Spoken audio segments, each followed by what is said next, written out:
Well, good morning, everybody, and welcome to today's Daily Video Devo. I am so excited to have a very special guest, the author of Faith and Fake News, Rachel Whiteman. Good morning, Rachel.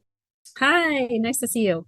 It is great to have you here. And Rachel's going to be doing a conference for us at Twin Lakes on June 24th, 9 to noon. You can sign up at tlc.org/conference. And Rachel, I just got to say, I love your book. You know, we've been going through a series in the book of Ephesians right now.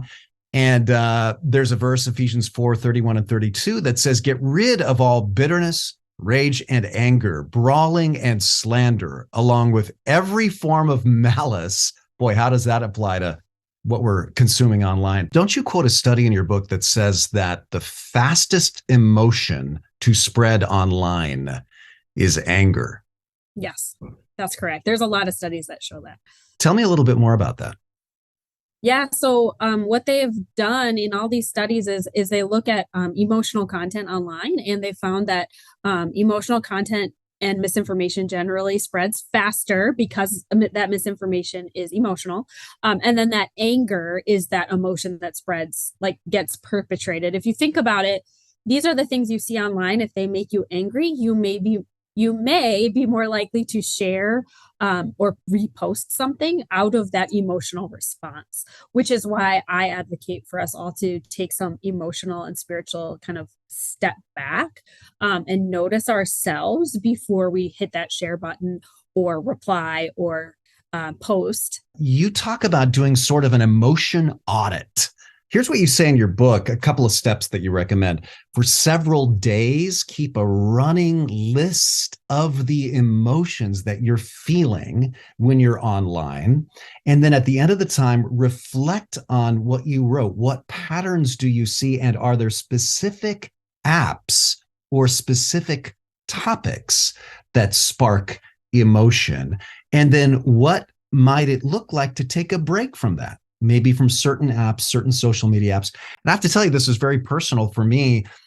Probably 3 years ago, I decided to go on at least a temporary break from all social media.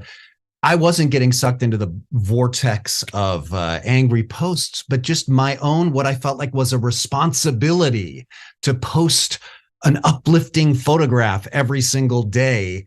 It was just a burden I was putting on myself, but it was really getting me down for some weird reason. And so I thought, man, with all the other weight on my shoulders, I don't need that. I took a break, and I'm still on that break 3 years later. I think that's exactly right. I think we as Christians also can, listen to the Holy Spirit when we're doing that and decide, like, how are we being called to respond? And like, I've had to take breaks too, and sometimes they're longer term and sometimes they're just short term, even for like a day a week, to like give myself some space from the things that cause intense emotions. Again, those emotions aren't bad. They're not something we need to ignore, but I think paying attention to them and being curious about them can then help us decide kind of how we want to respond, and maybe leave that space for the Holy Spirit to prompt us in a particular way.